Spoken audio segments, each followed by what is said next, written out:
This week you're called to vote, and I'm calling you to vote for Baby Ghost so we can find out what happens when a man has sex with a ghost and creates a baby.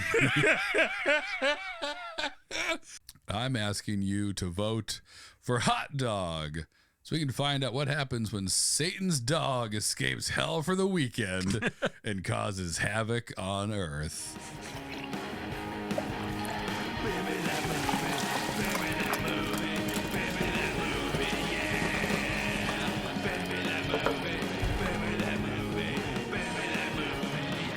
What's up, Shed family? It is Fast 5:38, and mark your calendars, folks, because a modern miracle has occurred. We are recording 2 weeks in a row without mysteriously vanishing into the ether. That's right. The streak is alive. The Honda Hatchback is fully gassed up. The mics are hot. And the Cone Goblins haven't eaten our hard drives. We are officially back on our bullshit. Last time we successfully remade Fast 537, wiped our slates clean, and survived the Untappd trenches. We pitched dystopian matchmakers, gravity heist, and the birth of our holiest hero, the Sexy Nun, forever named now Alexandra. And nobody sued us yet. Yeah.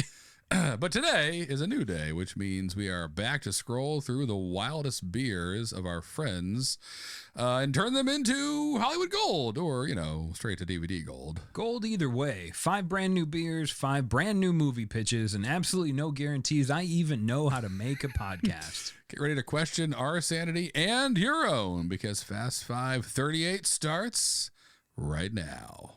All right, before we get completely derailed, let's take a look back at last week's triumphant feature film return.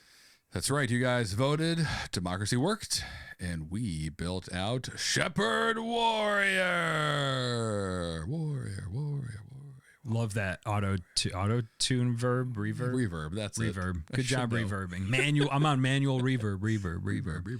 Anyway, great movie. I Good like times. anytime we get to play with historical fiction. Yeah. The story of Jesus is very well known, and we tried our best not to mispronounce names. But other than that, we definitely are going to get in trouble with the priest that baptized me. I think mine became a Buddhist monk and lives in the mountains now. Nice. So I think He'll good. never see it. Yeah. But that aside, Shepherd Warrior. So we always kind of knew, John and I have talked about it for a while, that eventually we'd be making the origin story of the Sexy Nun. But truly had no idea, of course, like what the beer name would be, when it would happen, what it would be. I was expecting to see a beer called Sexy Nun origin story to hit that one. Right. But it kind of fell out, the last Fast Five with Shepherd Warrior, and you guys voted for it. So that was cool. So we finally got to do it, which was kind of like a lot of, I wouldn't say stress, but there was a lot on this. This is the interdimensional Sexy Nun that was there from day one of Beer Me That Movie. So we wanted to do it justice, but also didn't want to overthink it or make it just like 100 inside joke references that wasn't really a movie. Yeah, but just us listing things. The Giggle Water appearance, the Juice on the Plane appearance, the banana. It was. For me, I think it was really hard to try and balance like being honest to the Sexy Nun, which is a character that like I just want on my epitaph on whatever tombstone I end up with to say like John Dispenza, born here, died here, Sexy Nun. Sexy Nun. Like that is something that is endeared to me, but also we're kind of messing with Jesus, which is tough. Like you can pick on someone's sports team, like the Eagles suck. Harrison's not going to punch me. He might even feel like, I wish they were better.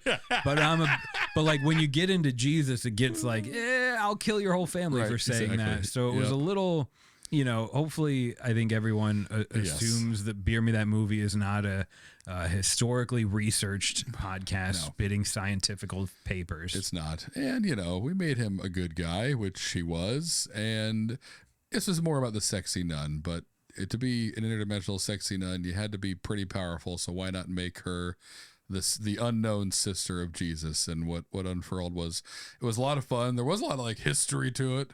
We did want to make sure we get some names right, even though, like you said, we probably didn't say them correctly, but whatever. Pontius Pilate. Well, that guy invented Pilates. I know him.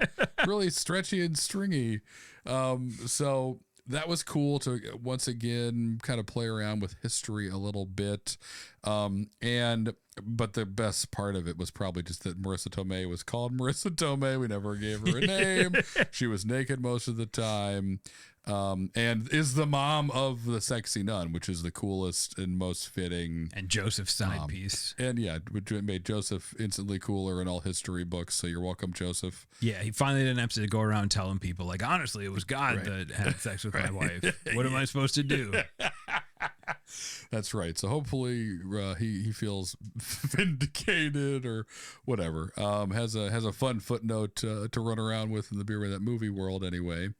Gosh, what were so that was a huge highlight for me having Marissa in here. Is there anything I was trying to think? Is there anything I would have changed? Sure. And I don't like. I thought maybe we could have given her like a catchphrice or an accent, but we try not to do girl voices just because it's hard for us and it sucks to hear. Except for Big Nose. Big Nose was great.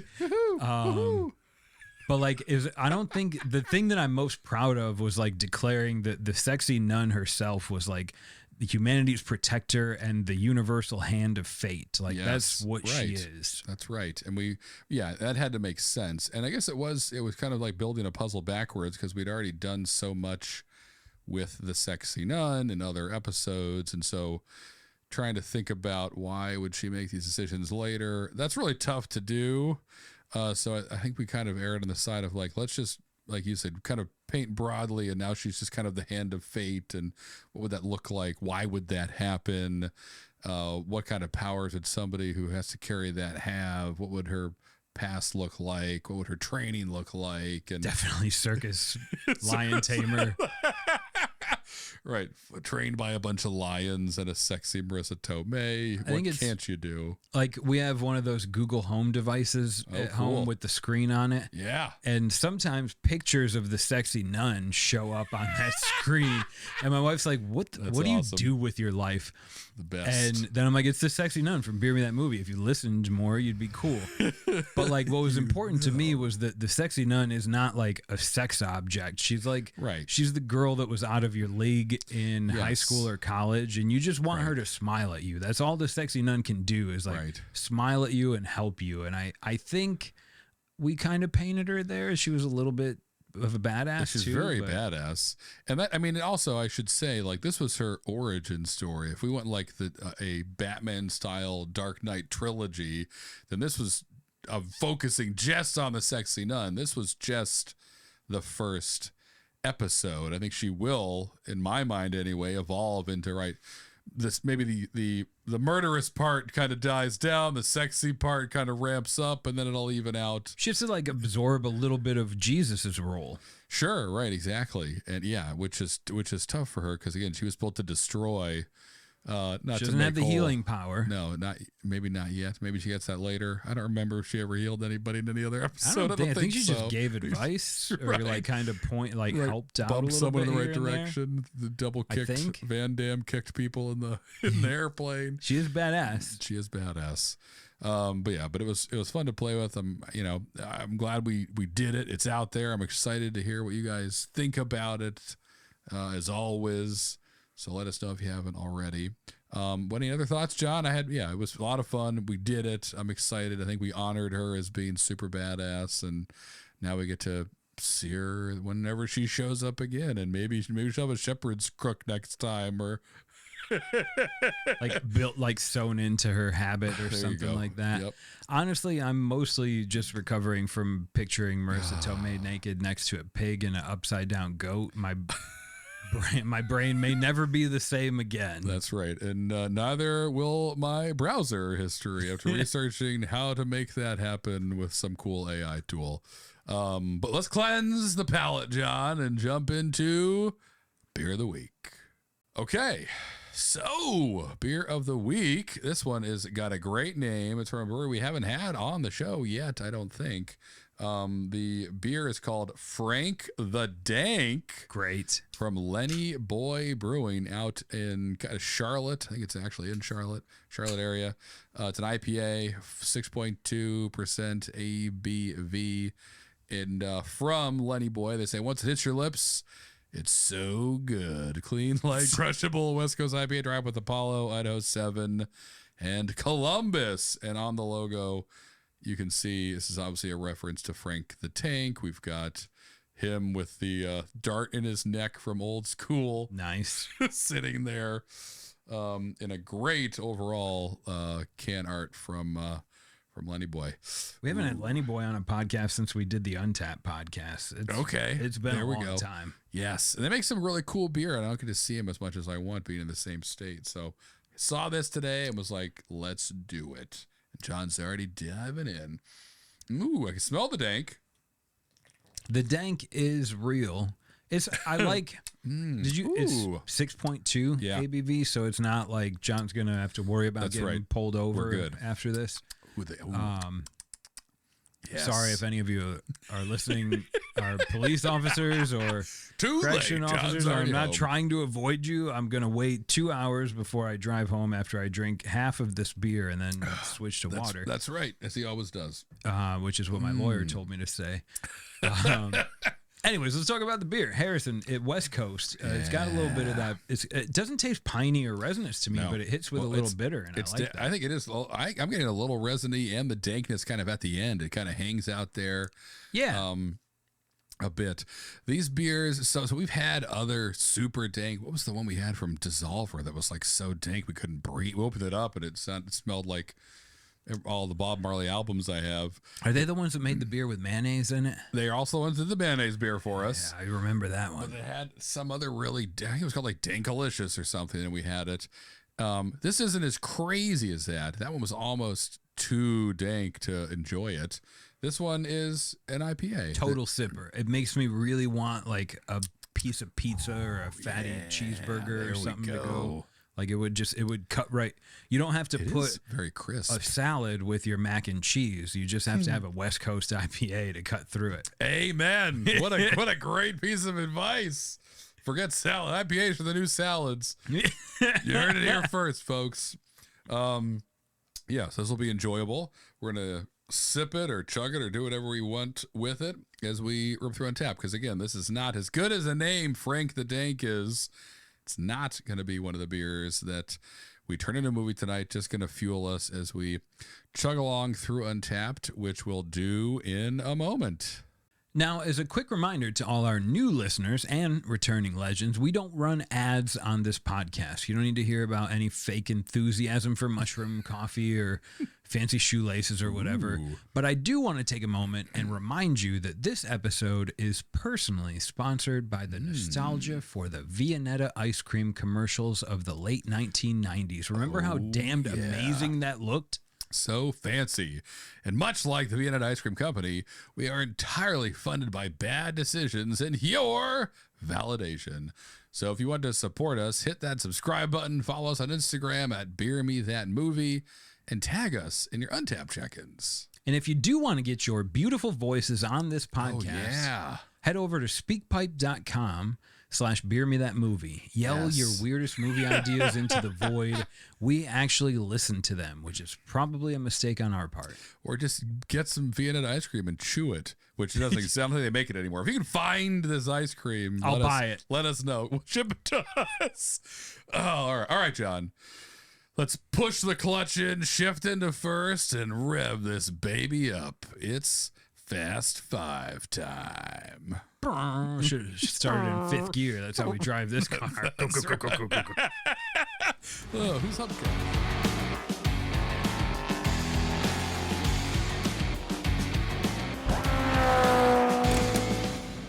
Beer number one comes from Zuul Beer Company. Hell yeah. Checked in by Paul S. It's called Rolling Sevens. Rolling Sevens. I know what you're thinking, James Bond crapsy stuff. That's right. Well, that's what I'm thinking, John. What are you thinking? You can also play like you shoot dice, depending on where you grew up. You shoot dice some places, and you gamble for money, and sometimes you lose a lot of money and never do good. Not speaking from personal experience, but we're a bunch of winners on this podcast. For this one, I want to go someplace. I want to try and have fun with it, but I'm going to need your help with some sort of wild cardy. All right. But here's the setup, Harrison. Here we go. Rolling Sevens. we all know the back in the day, at least, rolling on 22s was a big thing. Oh, you put 22s on your Cadillac, you get the spinners. It was really, it's still really cool. Pick them from Walmart. You can stick them right on. And so Rolling Sevens is the story of a man that it's a man named Paul who checked in this beer. Perfect. That has a lawnmower tire. Got it. Factory that he had, inherited from his wife's dad. He didn't want to do this, but his wife's dad died, and he had to take over this lawnmower tire factory. Oh my God! And people aren't mowing their lawns anymore. They buy robots to do that. Sure. So what is he going to do? How's he going to make any money? How's this factory not going to die? So he has to come up with a way to make it cool to rolling sevens, like putting small ass tires on your car. And it's the story of him trying to market and sell and either succeed or fail up in this story of inheriting a bad situation but trying to make the best of it. Oh my God. And so obviously. Great, thank you. Well, so far I'd be laughed out of the pitch meeting. Well, he's going to try and fail a lot of ways to make it seem cool to have tiny tires on your car. And so in this quest of him trying to think small as one who rolls on sevens would, he has an epiphany of maybe I need to go bigger. And so his mission is, what if I got the biggest man in the world to put sevens on his car and endorse smaller tires? Then everyone else would be like, well, if that huge guy can do it, why not me? And so it's an entire movie of him courting Shaq to put sevens on his custom-made Bugatti or whatever that already doesn't have a back seat because he's so giant it can't fit. And that's the movie, is him chasing down Shaq, pitching this idea and doing odd errands and earning his trust and completing a quest for Shaq. And if he does, Shaq will agree that, all right, I'll do your lawnmower tires on my car and give you a 30-second Instagram clip, kid. I mean, Shaq would definitely do the ad. We know that's true. That's right. He's pro ad. He wouldn't turn that down. I like the idea of giving Shaq a possible redemption after the Shaq Fu incidents. Right. There you go. Yeah, exactly. So he'd probably want to do the movie as well. He'd probably want to. And the quest thing, it takes me to when Diddy did that. I mean, but then it was spoofed by Dave Chappelle. Yes. Where it was like pure Cambodian breast milk. It takes me to a story kind of like that, where Shaq, exactly. Shaq is the quest giver. Yes. This guy's doing these absurd things for Shaq to get him to put these, and he's trying to pitch economics. He's like, look, my tires are a third the cost. Your rims, you can have the best rim. You could have diamond plated rims, and you could afford that. Diamond. Yes, you can be just rolling on diamonds. Maybe there's a place where it eventually ends up where people have smaller cars, or they use these big tires for their rollerblades, and that's a cool thing. That's what I was trying to think. I was like, is this a move for hoverboards? Right? Is this for a small person community? He tries to go after Shaq, it fails. And we're not bringing Peter Dinklage back. Maybe we are. Sevens are great for us. That'd be too happy. I want to see what Shaq does in a sweet car with tiny wheels, and how he makes that cool, and how it sweeps the nation. I'll tell you how it happens. Or Pogs. Okay. We've had 4 wheels on our car since Henry Ford. Here we go. Why do we only have 4 wheels? You know how much smoother of a ride it would be if we had 20 wheels? Right. You can afford it with sevens. Right. No longer do you get stuck in the mud. No longer do you get stuck in the snow, slush. On anything. You can climb on the ceiling with these bad boys. So that's what ends up happening. Right. Shaq turns him on to this new startup auto manufacturer. And they're like, how are we going to stand out against Rivian and Tesla? And he's like, I've got the ticket. You go small. We go 20-wheel vehicles. 20-wheel, like mini tanks. It's like a track. It's like a tank track. It's going to look really cool. The wheels are cheaper, but you're spending a lot more altogether. But right. And they're like, did you say tank? Could we sell this to the army? And he's like, Yeah, I guess so. Like, all right, great. I got 6 flats, but I'm still doing good. That's their commercials. Like, tired of flat tires slowing you down? Pop. Get more tires. Watch me drive over this handful of thumbtacks. I just drove over a person. I didn't even feel it. Didn't slow me down at all. That's the best I've got for rolling sevens. That's something. We get to bring Shaq in. Yeah, and maybe Peter Dinklage. Yet to be determined. That's rolling sevens. We're going to come back with another idea that might be even better. Beer number 2 is made by Outer Range Brewing, checked in by Ed, who says, "Oh, baby." Oh, baby. It's called In the Steep. In the Steep. In the Steep. That's a beer thing, isn't it, Harrison? To steep something? Yeah. Like, do you do that with your hops and stuff? Thing. You can steep some hops, steep some tea leaves. Yeah, you can steep all. Yeah, those are the 2 things I know, I guess. Okay, we're doing good. It's a movie about making tea. No, I mean it could be a movie about making tea. The deep, steep tea mafia. Like that would be a really boring movie, but tea mafia is getting me. The thing I think of is like it's near future. Let's say 50, 100 years. Okay. And prisoners are I don't know if they're labor or what, but they're all transported up to the Steep.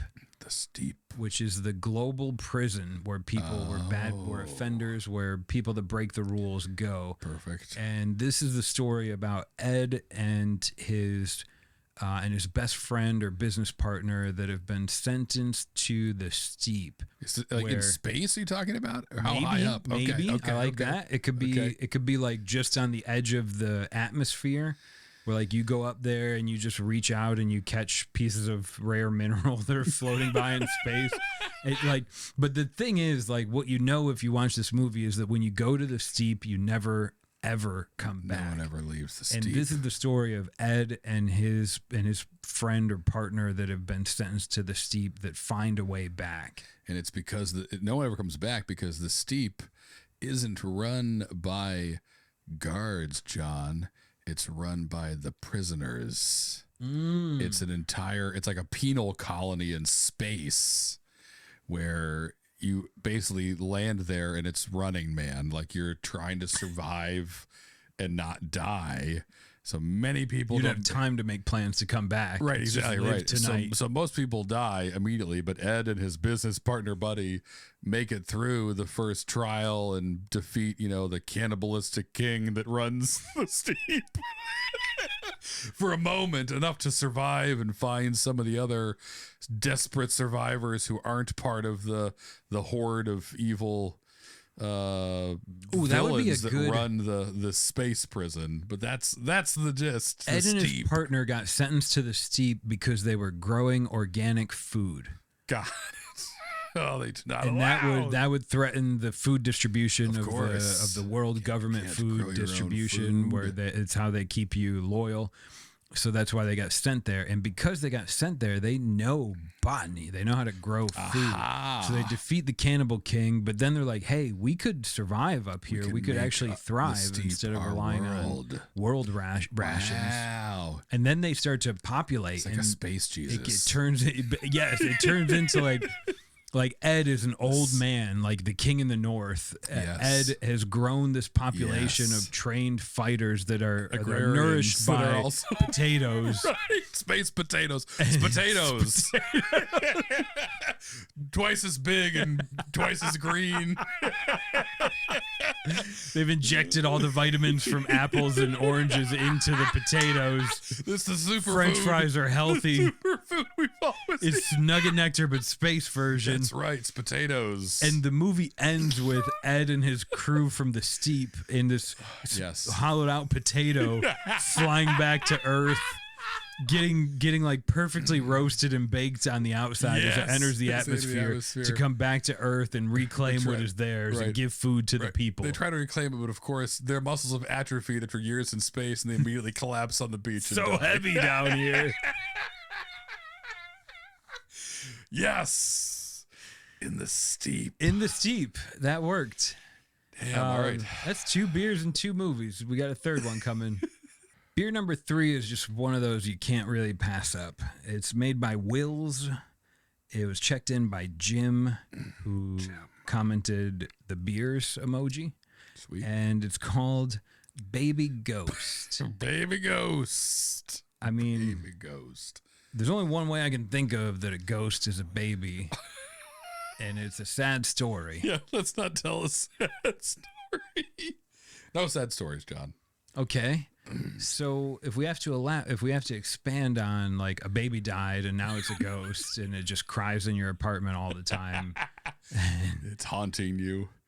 It could be baby go. That's my baby go. That's my baby. It's the roommate situation where you got a guy's got a roommate for a ghost and you got a new girlfriend.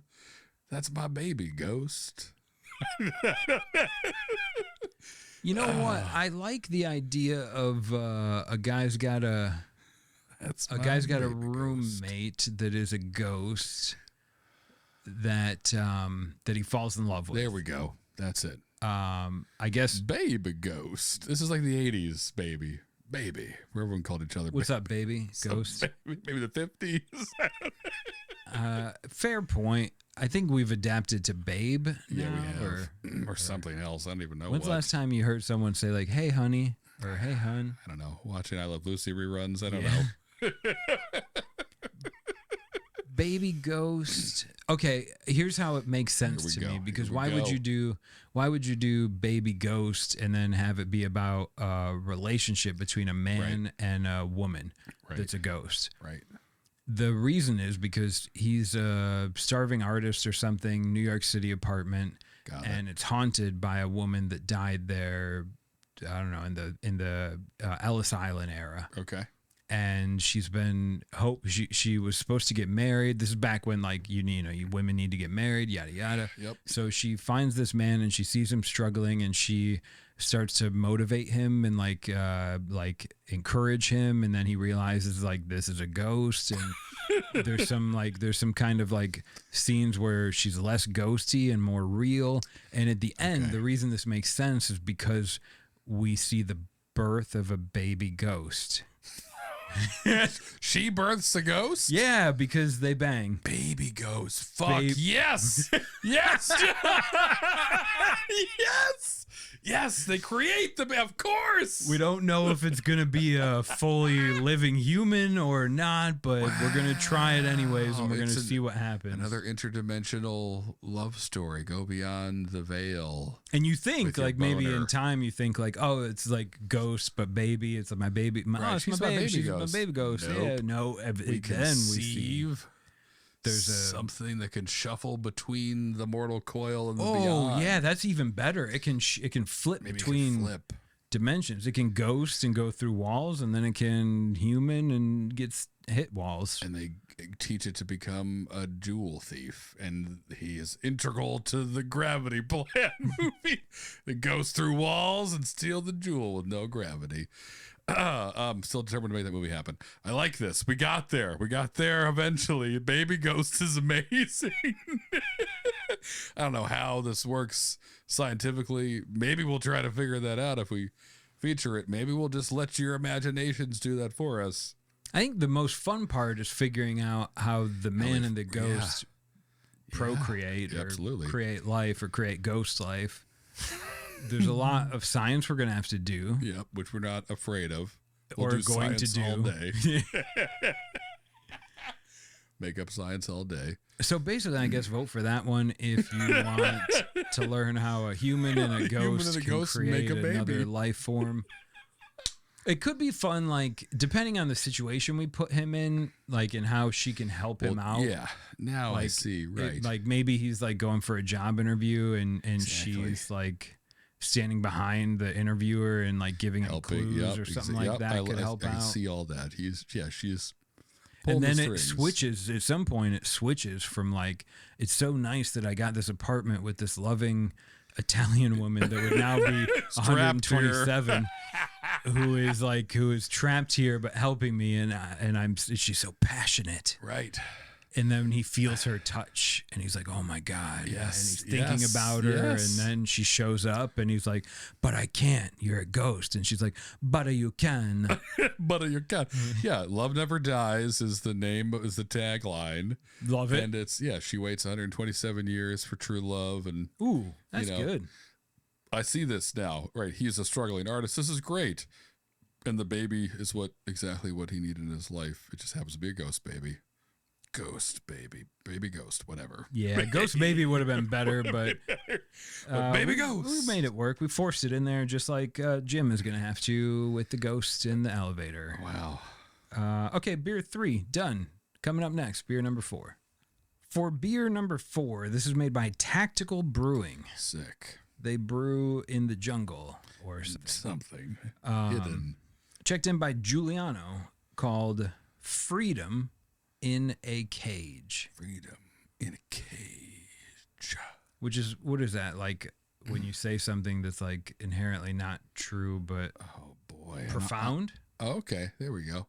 Poetic, sure. Yeah, because you shouldn't have freedom if you're in a In a cage. cage. And at first I think of like a Victorian movie about a woman who's like married into a shitty situation. Oh, I see. Falls in love with the bath boy and finds her freedom trapped in this giant house. Yeah, making and love in because the linen closet. you just wrote the whole, like, right? It's like, it's probably already been done 100 times. It's just called things like her love was made bare or whatever. So my thought for a spin on this is we live in a world where anarchy is common.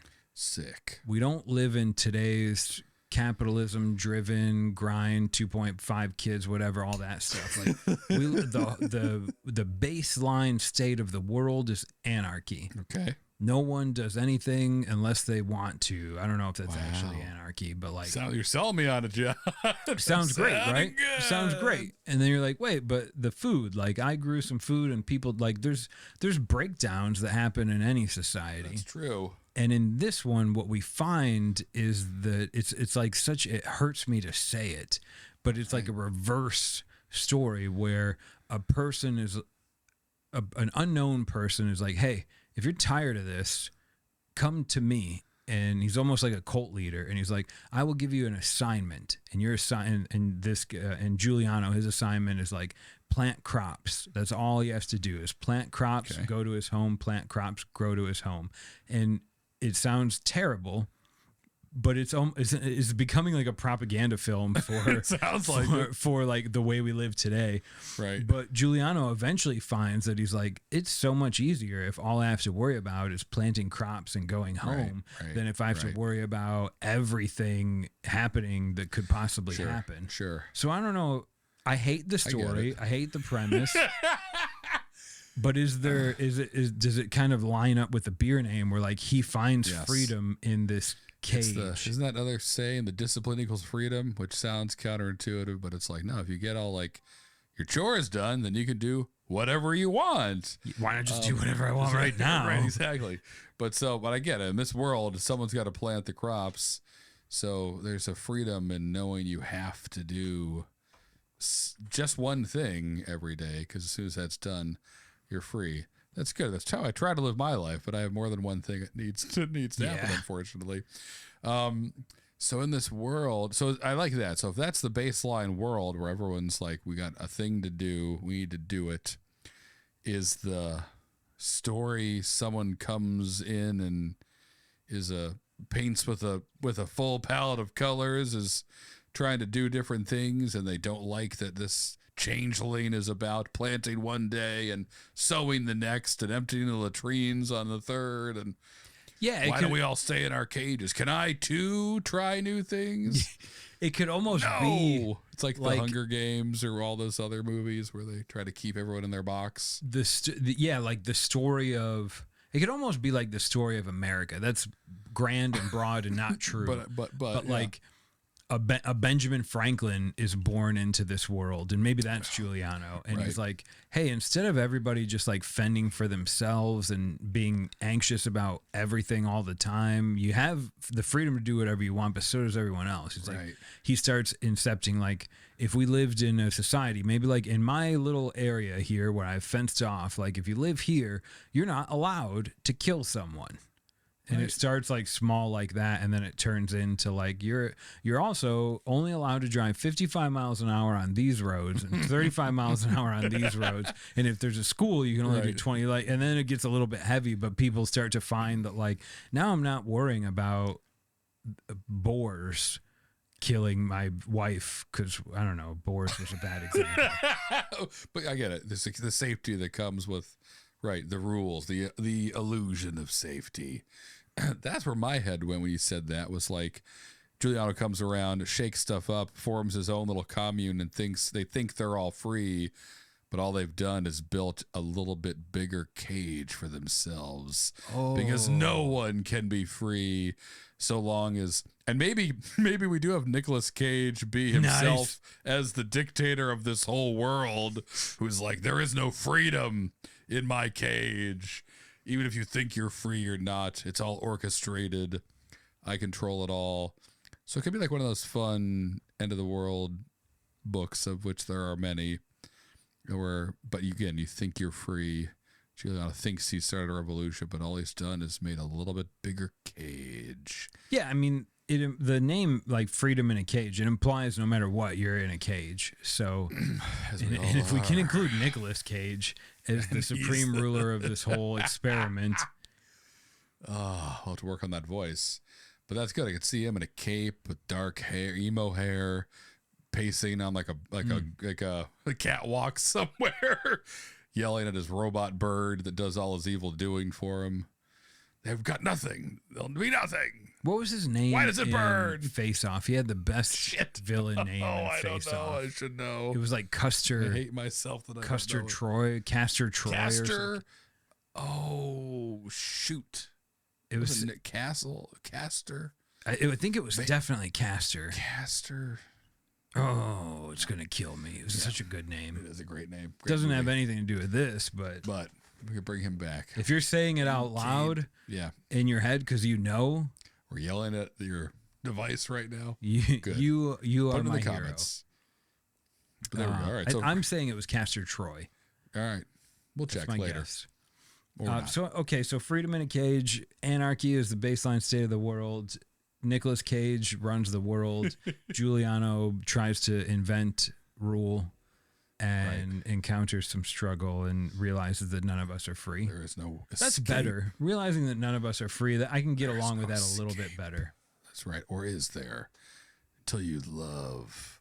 But only the love of Nicolas Cage is allowed. All must love me and my cape and my hair and my bird. I mean, we could do something with that. We'd have fun. We'd somehow turn an hour movie into it. We definitely would. We're going to try one more time. Coming up next is beer number 5. For our final beer of this Fast 5, it's made by Explorium, checked in by Tyler S., who says, I'm about to see Journey live. Sick. That's pretty cool. 20 years too late, but better late than never. But really cool all the same. And the beer is called Hot Dog. Hot Dog.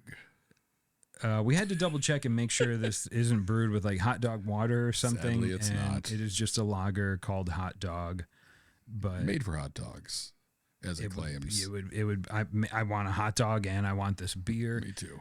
But now I have to come up with a movie idea for the beer called Hot Dog. Hot Dog. It could be about Costco. It could easily just be a whole movie about Costco. Yes. It could be delicious. About someone left their dog in the car. Oh no!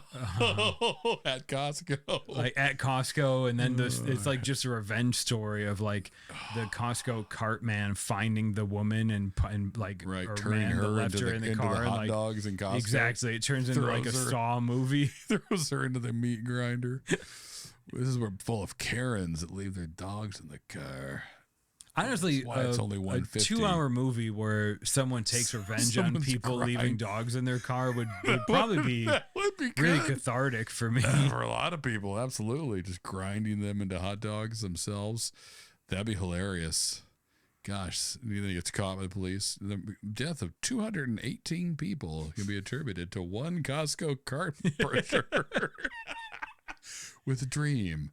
Okay, so I mean, that could be the movie. I assume you have something. I hope you have something better. Well, my original thought when I saw hot dog was devil dog, not the candy or the treat, but like Which is also a hot dog. like Satan's dog. And okay, so what can we do with this? Does he get out of hell for the weekend? And on Earth, maybe he's not such a bad dog. Maybe he's attracted to bad people, but bites them in the balls or the butt or whatever. Does good things to bad people, and starts being known as a good dog up on Earth. And of course, for the movie, he'll like find some hapless schmo who is, you know, down on his luck or whatever. And this little dog, although hot to the touch, is cool as the other side of the pillow when it comes to how he handles life's curveballs and teaches our hapless schmuck. I don't know. You know, I like the idea that this is the devil's dog. Yes, the devil's dog. Almost immediately, like Earth. Adam Sandler finds the movie. Exactly. It's a little Nicky, but it's a something dog. that's kind of fun. But so of course, the devil has a dog. We all know he would be a cat. Not even a cat. The devil would have an iguana if he got to choose a pet. Hot and dry. But so the devil has a dog, and the dog either escapes or gets sent to Earth to do the devil's bidding. And when the dog gets to Earth, it realizes, like, because dogs are cool. You can you can adopt a dog that's had a shittier life than you've ever had. Yes. And after like a week, it's like, all right, cool. You're my friend now. I love you. Please give me a chicken. So like dogs are smart like that, and they're generally good-willed. So we're going to play into that. Yep. The devil's dog, hot dog, comes to Earth, and people are like kind of nice to it when they see it. Like they feed it, they pet him, even though he's a little hot to the touch. And he's been told his whole life, never go up there. Yeah, that's where all bad, the bad people are. Bad. You're bad. They're bad. Everyone's bad. Right. Like he's the devil's dog. Yep. And so he starts to get the impression that like maybe people are good. And then he also meets for the first time other dogs, because as we all know, all dogs go to heaven. So he's never seen another dog in hell.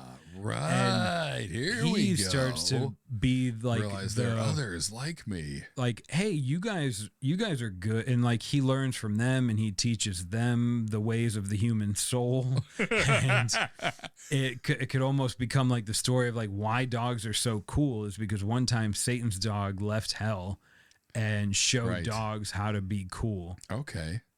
Show dogs how to be cool. The Disney movie Disney will never be brave enough to make. I like that. And we could even add in where like maybe he meets some human who's at a crossroads about to make a bad decision that would put him on a path to eventually ending up in hell. And the dog senses it and is like, no.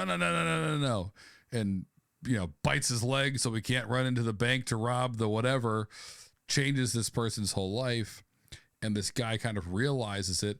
And this dog is like a well finder or whatever. He can use this dog to find other people who are about to, he's kind of like Minority Reporting people. He's like, oh, this dog will find people who are about to fuck their lives up and can prevent them from doing it, which of course is pissing Satan off because now his forecast numbers are in the toilet. Yes. Because this devil dog is on Earth preventing all these people from making and he was supposed to encourage decisions. Right. But all he's doing is following his little doggy heart, sensing the bad deed that's about to happen and just kind of jumping in front of it, chasing it down like you would a mailman. And we can follow the ripple effects of that. This devil dog is actually doing the work of some angels or whatever. But certainly turns one guy's life around. And what does that mean? What does that do? And we can follow the power of this devil dog who, that would be Tyler would be like the main yes situation fixed. Yes, the first one, the double dog saves. Beer. The hot dog saves. And then maybe Tyler ends up like starting a dog farm and maybe they catch the guy who's grinding people up in the Costco hot dog machine and are like, as well intended as you are, you can't grind people up in machines and just get away with it anymore. This isn't Genghis Khan. The devil dog's times. like, feed him to me, I'll eat him, Right. so there's no evidence. I have a power for my owner, from Dad. Yep, that's good. All right, hot dogs. We have something there, I think, that we can knead into a story. I promise if people haven't, when this comes out, if people haven't watched it, they're going to go to Instagram and they're going to see hot dog and they're just going to vote for it. You're probably right. We're going to have to be prepared for this. Be ready for hot dog. But there it is. That's 5 beers and 5 incredible, questionable movie pitches, right? That's right. And as is tradition, only 4 survive. So it's time for me to smother one of these with a pillow and let the other 4 stay in the bed for a little bit longer, as they say. Anyway, let's recap where we've been. So we started with Rolling Sevens, the story about small tires with big dreams. Then we have In the Steep, the cannibalistic space prison infiltrated by a bunch of agrarian badasses that invent this potato and change the future of the world. Baby Ghost, which we stumbled around in the dark on for a while, but man, did John nail it with a poltergeist, half human, half ghost baby. Porntergeist. Porntergeist. That's it. Then we have Freedom in a Cage and Hot Dog. Hot dog, exclamation point. Oh, God. Well, it's okay. So I think I like hot dog needs to stay. Okay. You just didn't want to kill the dog, did you? No, I can't. Never can. Baby Ghost, can't kill the baby either. Okay. Needs to be here. And In the Steep. Those are the 3 I'm confident about. Freedom in a Cage or Rolling Sevens. One of those. I mean, to be honest, I wouldn't mind if you killed them both, but I'm more endeared to Rolling Sevens just because Shaq is involved. I was going to say, that was a good start. I'm glad we got to roll Shaq into it, and maybe Peter Dinklage. All right, cool. So that's good. That's easier than it usually is. So we'll have Rolling Sevens, In the Steep, Baby Ghost, and Hot Dog as the 4 beers you guys get to vote on. So please vote. And also, don't screw this up. Choose wisely. Or vote for the worst one just to punish us, and we'll make it anyway. So until next week, Shed Gang, peace. Punch. And give me your Frank the Dank. Yeah, this is Frank the Dank. This is Frank the Dank.